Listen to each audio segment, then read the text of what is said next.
very important. A lot, so too much.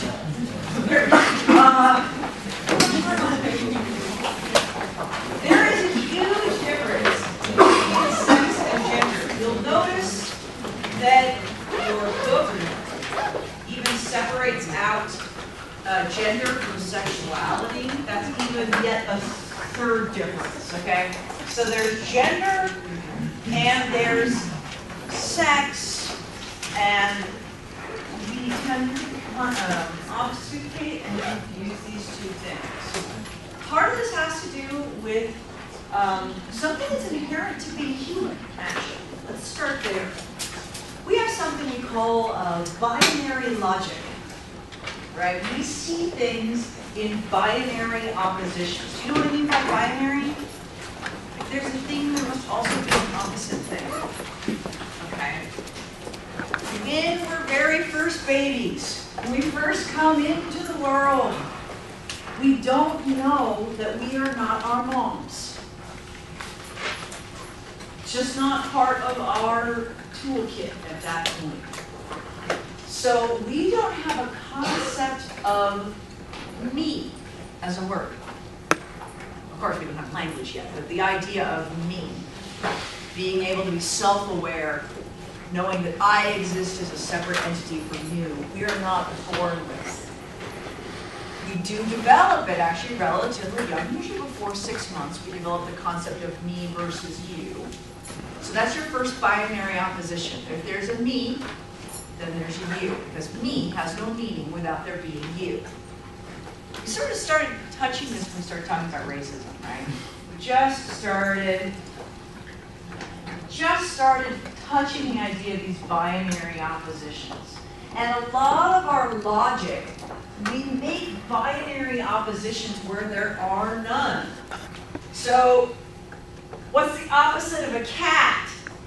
A dog, right? What makes a dog opposite from a cat? It isn't. It isn't, but we think of them as being opposed things. They're the opposite scale. Why would a dog, cat? What's the opposite of a cat? I don't know, not a cat.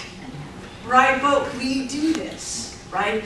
When we put everything in these binary oppositions. If there's a black, there's a white, right? And we look for these oppositions constantly, and we do this with gender. So with gender, we see gender as having binary oppositions. We have ideas about what is associated with each of these things. So, here are our two choices, right? Well, it turns out in gender, there's many more than two choices. But our binary logic is confronted with a problem then, right? Because the opposite of boy for us is girl, right? These are things of which there's nothing in between them. There's boy and there's girl. And yet we understand on some level, of course there are things in between. What is there? Is boy and man the same thing? No, right? That's boy is the young version of man, right? And there are characteristics associated with boys that we do not associate with men, right? Like the ability to pee your pants, right? When you're a little boy, you can pee your pants. When you're a man, you're not supposed to. There are certain circumstances in which it's acceptable. For the most part, no. You have to be literally piss drunk, and then it's okay, kind of, but your friends will still judge you, right? So we don't see boy and man as being in opposition, and we also understand that those have a scale in their gender.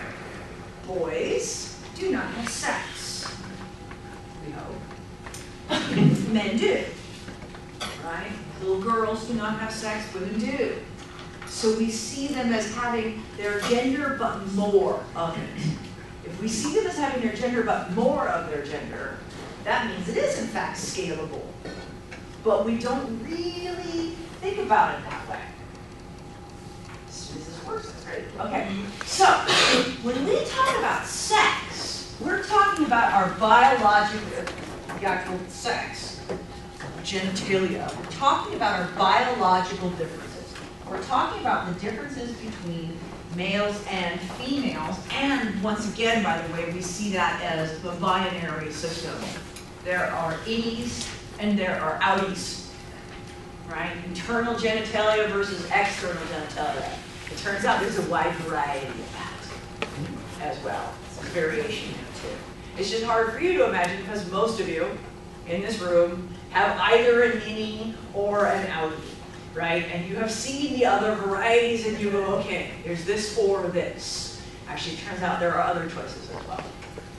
Other options. Gender, when we say gender, we're referring to somebody's behavior and cultural differences. Cops all the time will ask me what the gender of a dead person is. And I'm like, dude, I have no idea what their gender was. I have no idea. That entirely is how they feel about themselves. They don't want to say what's their sex. It's just like when people say they don't want to say race, but they mean race. Right, and they'll say, oh, what's their ethnicity? I can't tell you where they saw themselves or who they saw themselves belonging to. I have no idea what their origin story or the key stories are. Right, I don't know. When it comes to sex and gender, it's the same thing. Look, I can answer you, for the most part, whether or not they were born with an innie or an outie. There's a series of biological differences that extend beyond fleshy peni and fleshy vaginal areas. There are pelvic shapes designed to chuck out a baby or not. All right, I can help with that. I know what that looks like. I don't mean chucking out the baby. I don't know what that looks like. I was always in the wrong position to watch. But although they did offer me, they were like, hey, you want to watch? No. I'm like, thank you. I like it as a great mystery of birth. If you would just put up a little shield here and all of you do your stuff on that end, I'm cool. I know, biologist, right? So I should be all like, yeah, totally. No. No, thank you. Ew. Ew. Whole process is disgusting. But pelvies are different based on what their job is. I'm sometimes asked if someone has a sex change if their pelvis also changes, and the answer is no. No, that is no. All right, so there are three things that determine your sex. The first is your genitalia, right? Your actual fleshy bits. Do you have an outie or do you have an innie? And by the way, there's a range of variation there too. There are outies that are not so very obviously outies. There are innies that are not so very obviously innies.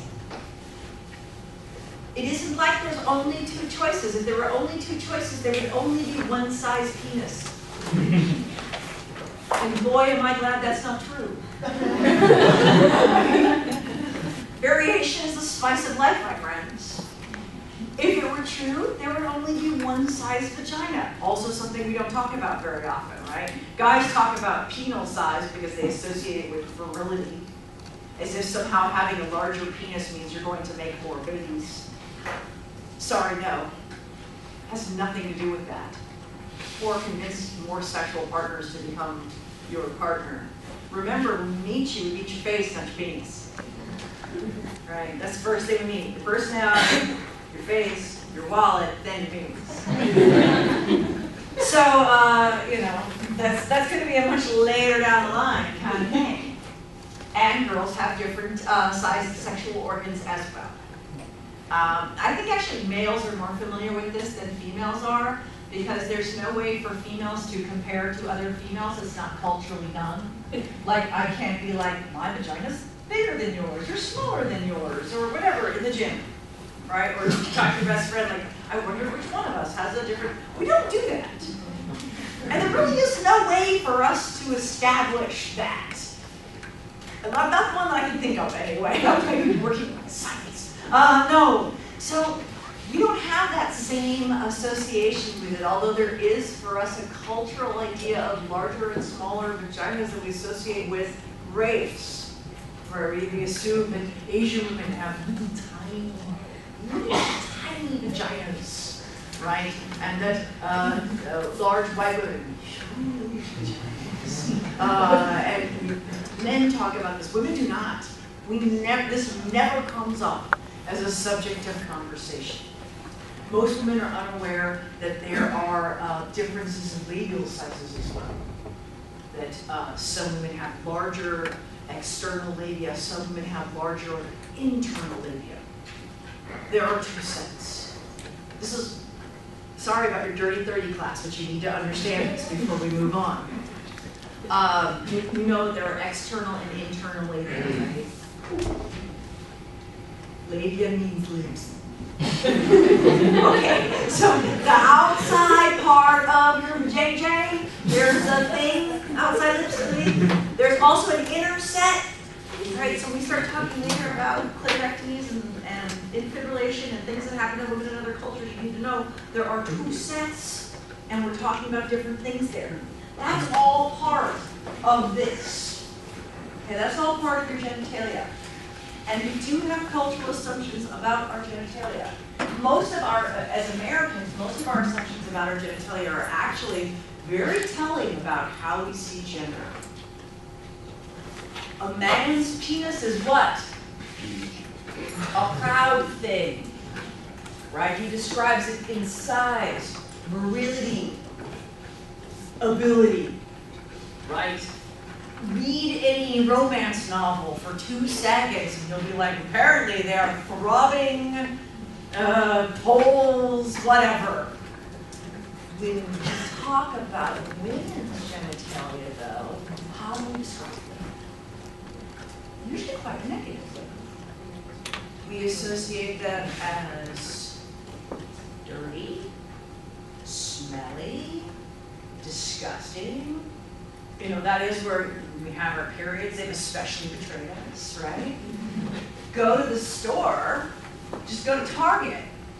For men's peni, there are hats they can wear, okay, between their legs at all times. We also encourage women very strongly to remove all hair from this location, for that is an unnatural thing to have. So it's a natural thing to look like an adult woman. You're supposed to look like a child. Right? We're all about, you know, waxing the floors, if you will. Well, I mean, when was the last time? I think all of us have seen porn at some point or another, right? So when was the last time you've seen porn where women actually had genital hair? Now look at 70s porn. Right? And we're all like, oh my God, no! Right? It was almost like that hair was coming to get us. Right? And in the 70s, that was considered completely, please don't be showing each other porn from my classes right now. Down phones. Yeah. So that was something that in the 70s, we wanted women to look natural and look like women, and now we want them to look like children.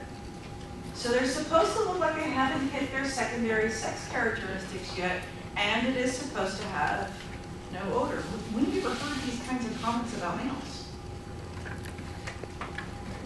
I mean, there's a little manscaping that is sometimes popular, but manscaping, that's what we call it for guys. You know, trim the manscape. But it's very strange. Although I will tell you that I'm aware of a trend among, actually, your generation of guys where you're severely manscaping in this sort of corollary to females because of this.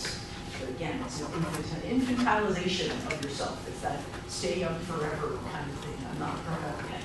Yes, you are. If you're trying to put it in somebody, you're promoting. All right. At least I hope you are. Gonads are something different. Gonads are the things that produce your hormones. So for females, that's going to be your ovaries. For males, that's going to be your testes.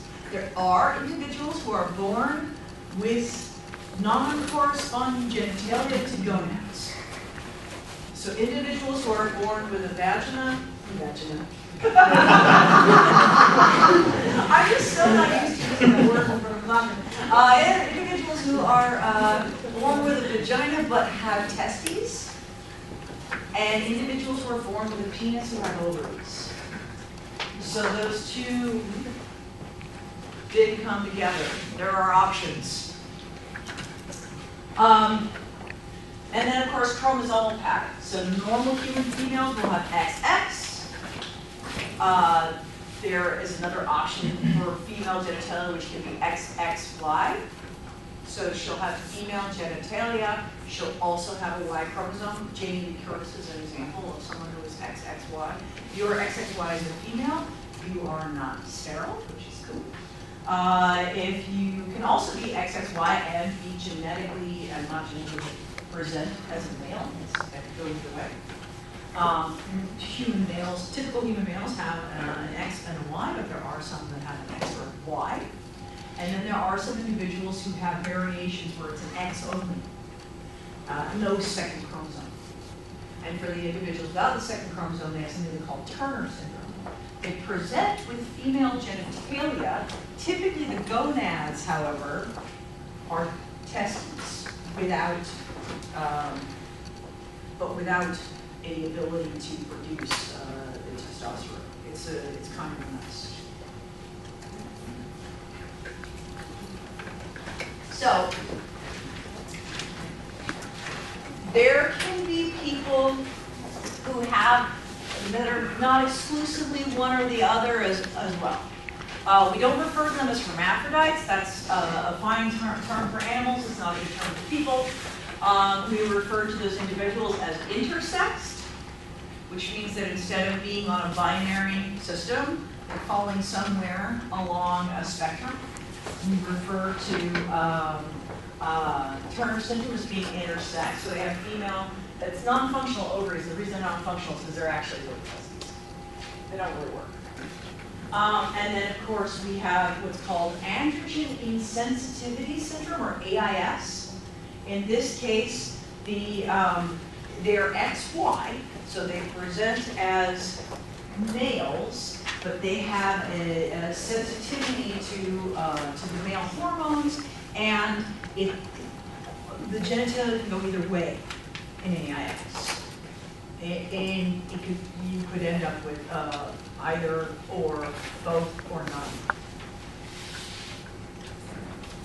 So let's talk about the difference between gender and sexual orientation, gender roles.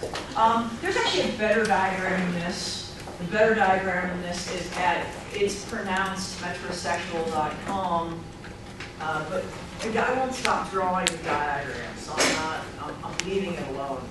He's like on version 4.0 at the moment. So I'm kind of like, yeah, let's just leave it this simple. So, your gender identity is here. Okay, so it's in your brain. This is how you see yourself. This is going to have a lot to do with your, you would say your spirit, your soul, your conscious identity. How you see yourself. And you may see yourself on a scale that isn't exactly all the way over here or all the way over here. You may see yourself even in any given day, most of us do this actually, in any given day, we will move along that scale. So I may have a day where I feel more masculine than I feel feminine. It may be based on the activities I have to do and how I see what being masculine is. So it may be tied to gender roles within my society, but it is my gender identity. Sexual orientation is who you love. And who you love isn't binary, as it turns out, either for everyone. So you may be attracted to males, you may be attracted to females, you may be attracted to both, you may be attracted to neither. This is why LGBT is too short. It's actually LGBTQAQ. QAQ is queer, androgynous, or asexual is the other possibility. The A keeps moving. And then there's question. Still enough. LGBTQAQ. So you may have, and there are some, we'll talk about sexuality more next week. A lot of times people look at people who are attracted to both as being like very greedy at the buffet line. That's not actually how it works. All right, and then there's physical gender. Physical gender is all the possibilities that are there. Do you have male with testosterone, you have XY, do you have a penis and testes, are you female with an estrogen, XX, vagina, and ovaries? Do you have any other combination? So that's here. gender role, we're just going to, I know they pointed to this person's finger, but we're really looking at what does your society tell you that this means? Because your society tells you a whole bunch of things about you that is related directly to this. In fact, it tells you what you're supposed to be doing about this, and it tells you what you're supposed to be doing about this. This is, if you will, the great oppressor, the great regulator. So, secondary sex characteristics are things, the things that basically happen to us after puberty. So secondary sex characteristics for males may be an increase in height, outstretching females, or an increase in weight. Actually, all of us get an increase in weight. And then for females, it may involve the development of breasticles. That's the fancy. This is when people say, "Oh, you don't have any testicles." I do. They're on the front, and mine are bigger than yours. Always make joke. Come on, that was funny. Okay, so we have a lot of differences in distribution. Obviously, of secondary sex characteristics from when they start to when they really start displaying. Some of you remember your secondary sex characteristics arriving in inopportune times, right? You remember being a young person, a very young person, and suddenly surprised, pubic hair, shit, right? No, none of us looked at that advent as being a wonderful thing. Every single one of us, when that happened, we were like, sigh, right? But for some of you, your secondary sex characteristics are still in development. How many of you guys are guys and you're still waiting for that beard to grow? Right, I know. I feel for you, right? Your secondary sex characteristics aren't even finished. Things that we expect of a female is that she's going to have a higher pitch of voice, right? We define a woman who has a low pitch voice. We're like, oh, she's talking like a man, right? So a woman's supposed to have a much higher voice, and that tells you that she's a girl. I'm an alto, because, you know. So the other thing is we're supposed to have less body hair, and if it's there, remove it. And males are supposed to get hairy chests, right? Large musculature, and then we're supposed to develop the bodies of hourglasses, right? My anaconda don't want none, right? You guys are supposed to become giant V's, right? An inverted triangle. Shoulders to here, 6-pack, 8-pack abs to here, and then straight up. Like someone just put a triangle on some legs. That's supposed to be a guy. And a manly guy, of course, especially with this whole hipster beard thing. For the love of all that's holy, please don't go there. Please. If you're trying to grow a beard that squirrels can live in, I am sad for you. But nonetheless, it's supposed to be very virile and very masculine to have this ZZ Top beard. So, of course, men are supposed to be taller than women, and women are supposed to be short, right? These are the secondary sex characteristics we expect. Now, we know, as soon as we say taller than men, we know there's a lot of variation, right? There's some very tall women. My sister, one of my sisters, she's 6'2". Right, when she became 6'2", all of us kind of looked around and went, shit, she's never going to find a husband. Right, that was my mother's big concern. Oh my God, poor Marla. When I started dating my son's father, she was genuinely pissed because she was like, I was dating a man who was 6'4.5". And she was like, it's not right. You're little. You could pick one that was like 5'10" and he'd still be bigger than you. And you had to pick a big one. There aren't that many big ones. Why'd you pick the only big one around? And I was like, because I like the big one. I like this guy, right? So, but she did eventually actually find an even bigger one. She managed to stab herself a 6'6" guy. I made a 6'7" child. Right? My nephew was like, and because he's it makes me laugh every time. I'm like, I like your ass. And we have lots of tall women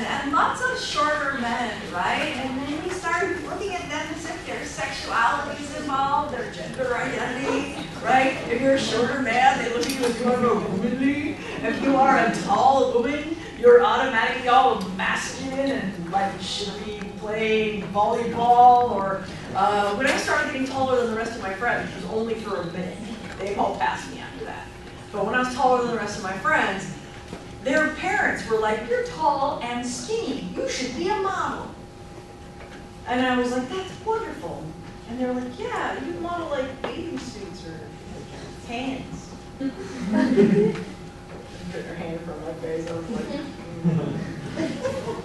right, so sad. I was cutting my hair short as a young person. They were like, "Girls don't do that. Girls, and you can't be tall and have short hair. Everyone's gonna think you're a man." I was like, "Everyone's gonna think I'm a man." Yeah, sometimes they did actually. So we associate these kinds of characteristics, though, with behavioral characteristics, right? So let's real quick, just for giggles and other things.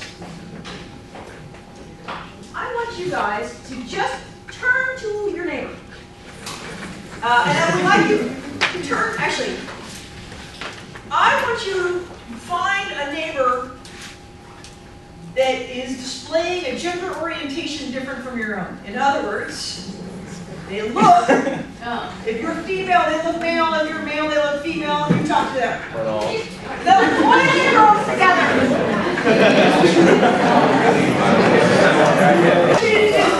I want you to come up with a characteristic of being male and a characteristic of being female. Okay, go for it. One characteristic.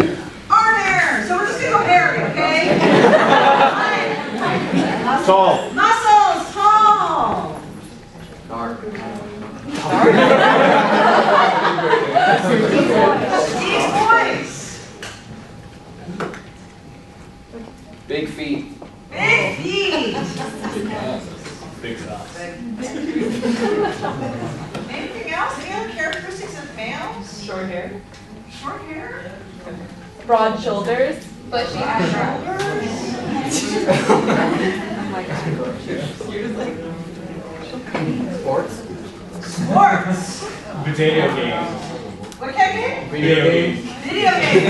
Really? Sure in my house.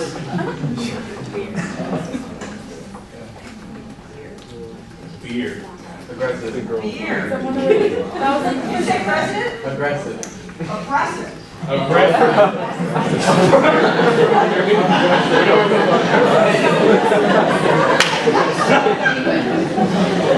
sorry. You know, I hear the dominant. Say it again. Aggressive. Aggressive. Yes, that's hard.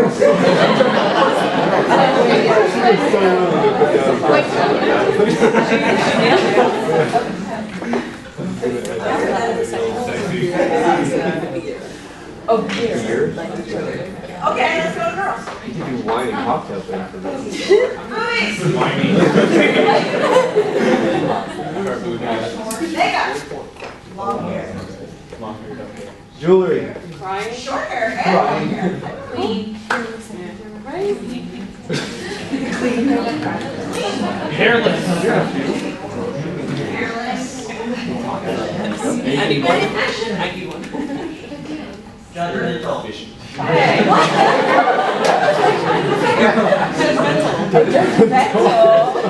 else? Crying. Crying. Really? Yeah. Say that. Okay, very emotional. Yeah, that works. Hormonal. Okay. What else? A long pedigree. Yes, indeed. Yes. We call it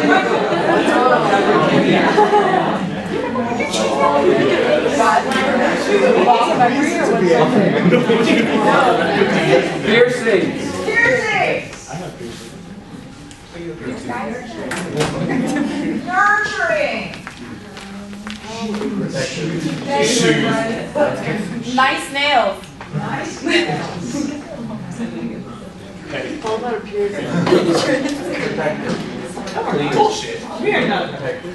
Okay, Unless they're single-handed. Yeah. tips. Which shows I. Hawaiians are the most honest people on the planet. Did you say something racist to me? No! You didn't mean it nice. You just put a whole group of people and said these people do that. No. You did. Because Shakira's hips don't lie, so Hawaiians must be the most honest people. Oh, wow. Wow. She's not Hawaiian. No, I'm saying, if Shakira's hips don't lie, then Hawaiian. She can choose that. No, I don't know what happened there. Okay. Is there anything else you want to add? All right. So here's something I'd like you to take note of. So we start with some of the biology here, right? Let's put a little mark next to the ones that are biological, and we'll put a little mark next to the ones that are color. Okay? All right. So here we are looking at biology. All right. So is beer biological or cultural? Right, because I can't grow one. All right. So here is Biological. Is it also cultural? No, Yeah, biological. that could be cultural because girls also have hair, but they just choose to get rid of it, so we choose to keep it. Okay. So we're going to give it to both categories. It's acceptable. It came with biology, but they can keep it. All right. Muscles? Biological. Do you notice that girls don't have muscles? Yeah, we Well, you're do. having a bummer. If I have no muscles, how do I walk? You mean your brain muscles? You mean ribs and bulky. Okay, so we're going to say that guys have bulky muscles. Overrated muscles. Okay, tall, biological. Deep voice, biological. Do any of you males ever drop the tone of your voice in order to be more impressive? You guys couldn't hear it, but from the front row, he goes, no. Okay.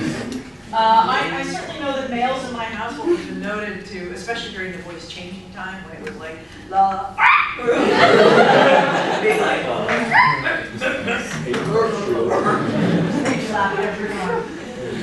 okay, big feet, biology or culture? Biology. But there are women with big feet, right? My sister's got a size 13.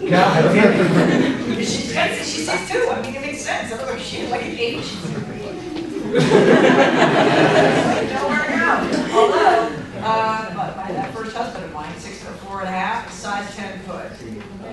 I was told every boyfriend afterwards, I'm like, look, if it ever comes out to you, remember, he's got no feet. You just push it. It's like, you will wobble, you will wobble. Okay, short hair, broad shoulders. Right, broad shoulders, we go biology. Short hair is cultural. Okay, sports, biology or culture? Culture. Culture. Does anybody think they're biologically better to play sports? No. Tricky question, right? It depends on what sport we're talking about. Guys, without a doubt, guys are way better sprinters, right? You guys can absolutely organize your short muscle fibers much faster than a female can. But when it comes to long distance running, we're not talking about speed, we're talking about ability to reach distance. Women are actually better ones. And the reason is we have fat stores that we can just keep working off of. And y'all are lean, mean, and exhaustible. All right, so we're going to say this is biology and culture. Video games. Absolutely. Right, we've all heard about the girl who plays video games, and she's like a unicorn. Like a all right. Fear. Absolutely. Aggressive. Okay, why not? Right, it's hormones, learned behavior, and what's acceptable. If I walk up to another guy and I deck him, very unlikely. If a guy decks him, you're all like, dude, these guys must have had a conflict. Right? He didn't become less masculine for decking the other dude. In fact, if he doesn't deck the other dude, depending on the situation, he becomes less masculine. A long time ago, I was fighting with an ex ex-boyfriend while making a new boyfriend. You know, drama, right? And the new boyfriend, he wasn't my boyfriend yet. We were at like, I think we were on date 1. And we were out of town at a bar. I was at a conference, and he walked up to, there was a line for the men's restroom, which you know never happens. And he asked the guy at the end, is this the line for the men's restroom? And the guy says, yeah, you'd probably better go wait in the other one. Right, implying that he wasn't a man. And he was like, and stood behind him, and I was like, are you gonna take that? Dude, are you really gonna take that from him? And this guy doesn't know me very well yet, and he's like, no, of course I'm not. I made him get into a fight, which got us both ejected from the bar, mostly because I wanted to get into a fight. But I couldn't, as a girl, just go, you, bam! But once the other guy hit the guy I was with, then I could hit it back. Which apparently is also not okay in the masculine world. The chick is never allowed to deck the dude who decked the other dude. That's apparently not okay. But it was considered very unfemale of me to do this thing. It was fun though. Sexy. That's culture and biology, right? Because some of the things that we look at up here is what we qualify down here, right? Like what we think is sexy. Now this, of course, this is a huge range of variation, right? And it even has variation within the person. I typically like tall guys who look like they're strung out on heroin. My type is super, super skinny, super black hair, very, very thin. That's not the married. And I don't find my husband unattractive unless we're married, right? Duh. So this is obviously going to have a whole lot of run to it. You may be a guy who's like, oh, I love a girl with huge boobs. Right? But then there's a girl who's got an awesome smile, and you're like, that's the sexiest thing I've seen. That right there? Do that again. Right? And the next thing you know, oh, you're dating. Right? So this has a range of variability. It's kind of tied to secondary sex characteristics, but even the ones that you'd be like, yes, I want a person who's absolutely female or absolutely male, you're going to find variation in women. Okay, girls, boobies. Both. How do you know they're both? You can make them Okay, grow. right. Boob jobs tell you right there. The culture plays a part. Absolutely true. Makeup. Cultural, right? What do we think of a girl who does more makeup? Satan. That's it with makeup. Oh, yeah. Well, actually, some guys feel that makeup is an attempt to fool you. It is. Right, like it's some sort of obfuscation. The contour. No, it isn't that contouring stuff. That is crazy. That's Satan. I actually tried it. I have to admit, I tried it. No, I wanted to know. I went to a Sephora and I was like, okay, contouring. And they did it, and I was like, oh my god, I look like a zombie. Right, like some sort of weird Bride of Frankenstein zombie.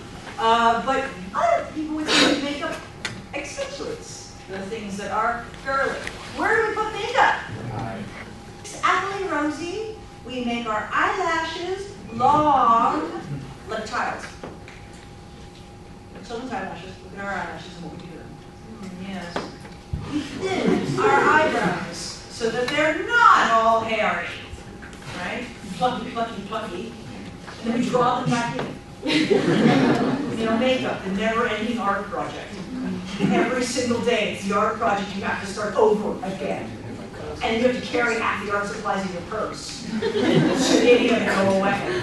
Good job. But that's what cultural systems are going to do. Short hair, long hair, also cultural, right? What should be there? How long your hair grows is not biology, dude. It's just culture. Clean. Culture.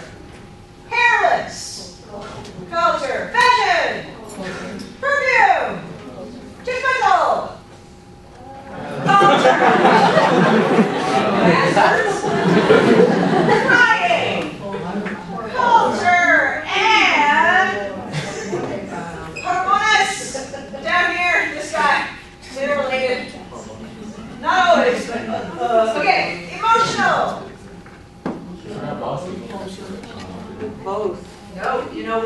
Girl does something, we call it emotional. Boy does the same thing, we call it something else. That's how we label it. If a girl gets pissed at you, she's emotional. And by the way, this is the worst frickin' word in the world. It manages to dismiss any feeling a woman has on the spot. If she's pissed at you, she's emotional. If she's sad because of something that you've done, she's emotional. I'll give you an example. You know I work with cops, right? We were mapping a crime scene. It was very important that it be done correctly. It was a high-profile murder of a whole family. Okay? I'm the only person there who knows how to do this, and this is my job. It is why I am there. But because it is a high-profile murder, and there is another cop in charge, he listens to what I say we need to do. He decides it's too labor-intensive, and he's going to take a shortcut. I explained to him, no. Of all the times not to take a shortcut, dude, it's today. This is going to court. This is going to be on television. This one is going to get combed through because there are conspiracy theorists. And this poor family's been on the cover of the Inquirer like every 4 weeks for years. We cannot afford to make a mistake on this one. The wind is blowing like crazy. So I'm getting ever more upset because also my evidence is moving. Right? So I'm like, look, this is really important. I need you to understand how important it is. Wind blows and it actually dries my eyes, which my eyes then respond to by tearing. And he goes, oh my God, I can't believe you're getting emotional over this. I mean, I know it's a family, and you have a family of your own, but you really can't let your emotions get involved in this. And I was like, I wasn't emotional before, but I am now. Oh no, you didn't. But I can't say any of that. And I'm like, dude, the wind is blowing. Get over yourself. Dry eyes respond with moisture. It's what we call biology. It's what we call science. I realize that you're completely unfamiliar with science. That's clear. But you really don't want to make these kinds of mistakes today. And he was like, I'm not listening to you, you're a bitch. Oh.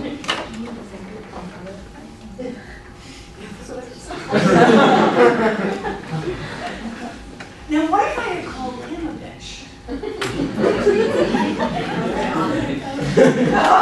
Well, I realized I would have had some deep personal love from that, right? Oh yes, I called him a bitch. You're a bitch!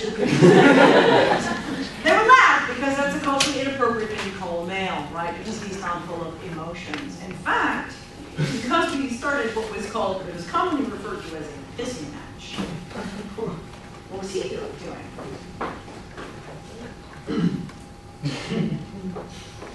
So now we're entrenched in our gender roles. Moment, right? Now, long memories.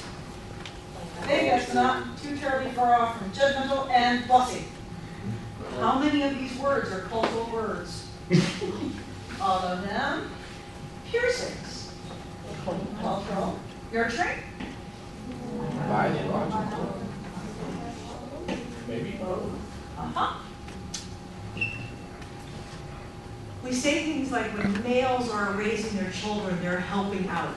Oh, for the love of all, do not say they're helping out. They're taking responsibility for. That's a completely different idea. When a guy does the dishes in the house, typically a woman's work job, and that's becomes his job or whatever, the women will often brag about this by saying, oh, he's helping out. No, he's taking responsibility for. It's actually a household in which you both have responsibility. It's not helping you out when he fills the dishwasher or helping you out when he's doing the dish or when he's cleaning or cooking. He's taking responsibility for. And by the way, acknowledge that, because helping out sounds like he's your junior helper monkey. Acknowledge his actual contribution by calling it taking responsibility for, because he's not your junior helper monkey. If you want someone to take equal responsibility in the house, call it that. All right, so shoes. There's nothing biological on it. All right, nice nails. Hips. No, that's actually biology. Sorry, makes babies doesn't make babies, that's all. Now, I want you to look at the cultural stuff on the females per se, and notice how much of it is about appearance. Now look at the cultural things for males and notice how much of it's about activities. So we define males by what they do, and we define females by what they look like. That's a hard one, isn't it? Now, I'm not telling you, guys, you suck. You'll notice that we all together came up with these terms. It wasn't just males who were shouting out the stuff, although you did have a good time with it, and I appreciate that moment of catharsis for you. But this is something that we as a community continue to support and continue to do. Like when guys say, there are no girl gamers. Girl gamers are the unicorn. Oh, she games, but she doesn't really game. Right, you hear that all the time from boy video gamers. Oh, she's a poser, she doesn't really, or she likes anime, but you know, it's limited to Sailor Moon, or whatever that makes a cool guy a cool guy. You have to be careful about the words that you use, because the words that you use construct the reality you live in. Words are extraordinarily powerful. Very, very powerful. All right, so now moving on. So we have expected gender roles. This is going to include things like how we communicate, right? How things are said. When I started telling this guy, dude, you're not doing it right. There's actually a gender appropriate way I could have done it. I could have said to him, excuse me, sir, but in the last case I was on like this. One of the things that the defense attorney really came down on us for was lack of following acceptable protocol. And in this case, we actually have a best practices guide. And I know you probably don't know about it because it doesn't affect you in your job. But a best practices guideline. So you see what I've done? I've now made an appeal to authority. I don't have any authority of my own. A best practices guideline. I've raised my voice. I've stood like this. All of the things that say, I understand that I'm a girl and the decision is yours. And if I had done that, you probably would have done what I said. By the way, I got my way anyway. But I got my way by running to our next person up and just going, ah! I got it. So these are called our gender roles. Now, some of our gender roles we think of as being inherently biological, nurturing, raising babies, right? Sports, guys play football. Now we know that there are situations under which girls will play these things, but we see them as the exception, not the rule. There's even certain jobs we think of as appropriate for men versus appropriate for women. And it isn't always the women that are being the shaft in this, by the way. Let's talk about childcare for a minute. If a guy wants to be a preschool teacher, a childcare worker, he wants to work in early childhood education. Does he get to? No. No, he doesn't. That job isn't open to him. Why is that job not open to him? Because it's assumed that if a man wants to work with children, the man wants to work with children. Right? There's something wrong with a guy who wants to hang out with babies. So we discourage males from those kinds of jobs. If a guy wants to be a secretary, he actually likes the idea of following somebody around and keeping them organized. What do we say about him? He's gay. No, that's exactly it. That's what we say. We not only, this is the other place, is that we confuse sexual orientation, who we love, with gender identity, how we see ourselves, and of course, gender roles, what a guy's supposed to do. We weave all those things together. So suddenly, he wants to have sex with guys because he likes to be organized. That is the worst leap of logic possible, right? it's all about that binary logic. Not acting like a male must be acting like a female. And then we start going, acting like a female means like skies. Right? It doesn't make any sense. You just sit there and all these things are related. And that's what we do because sometimes we don't really think these things through. So, so a guy can't be a secretary. What if a girl wants to be a construction worker? She's butch. Does she like men or women? Again, same thing. She's not following her gender identity, so her sexual orientation will tell you that almost all the cops I work with believe strongly that I am a lesbian. They say it all the time. Now sometimes they just call me, the word they use for me regularly is and I'm like, okay, and they haven't met my husband because there's no reason for them to. Like, what is the point? We don't socialize, we're not friends. Why would you meet why would I let you see my family? Get away from me. Right? You are not part of my inner circle. No.